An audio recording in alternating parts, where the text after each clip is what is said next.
दुनिया के अधिकांश लोग यह जानते हैं, देखते भी हैं, परखते भी हैं, समझते भी हैं कि गलत राहों पर चलकर परिणाम गलत ही मिलेंगे।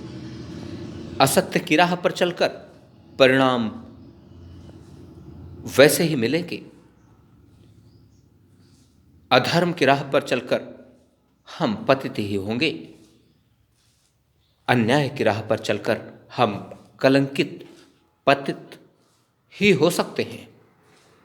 अराजकता करके हम अपराध की राहों पर स्वयं ही अपने आप को ढकेल लेते हैं। इस ढकेलने की आदत को, खुद को ढकेल लेने की आदत को भी छोड़ना होगा।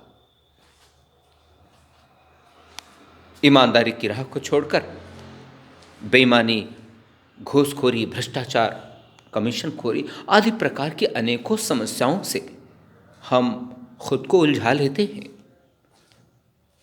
डकैती, चोरी, अनेकों प्रकार की इन नकारात्मक गतिविधियों से अपने आप को हम पाप का भंडार बना लेते हैं। अशांति की राह पर चलकर निरंतर हम अपमानित होते रहते हैं। अहिंसा की राह पर चलने के बजाय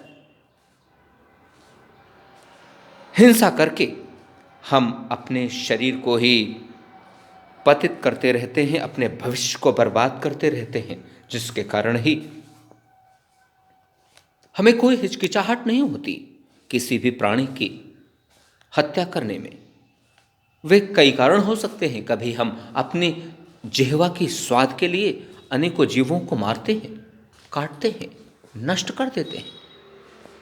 कभी अपने उदर को भरने के लिए अनेकों जीवों, प्राणियों को मारकर नष्ट कर देते हैं। क्या यही हमारा धर्म है? आश्चर्य होता है मुझे। क्या यही है मानवता? निस्संदेह ये सभी राहें इस बात को स्पष्ट करती हैं कि यह भ्रमित होने का सबसे ऊपर का स्तर दिख रहा है, चरम सीमा का स्तर दिख रहा है। हमें समझना होगा। जानकर भी, समझकर भी हम यदि अपने आप को पतित करते रहें, गिराते रहें, तो इससे बड़ी और नादानी और क्या हो सकती है। हमें इस नादानी को छोड़कर सद्राहों को अंगीकृत करना होगा, अपने राहों में, अपने जीवन में ढालना होगा। तभी हम अपने आप को मानव कह सकते हैं और मानव के रूप में सिद्ध भी कर सकते हैं।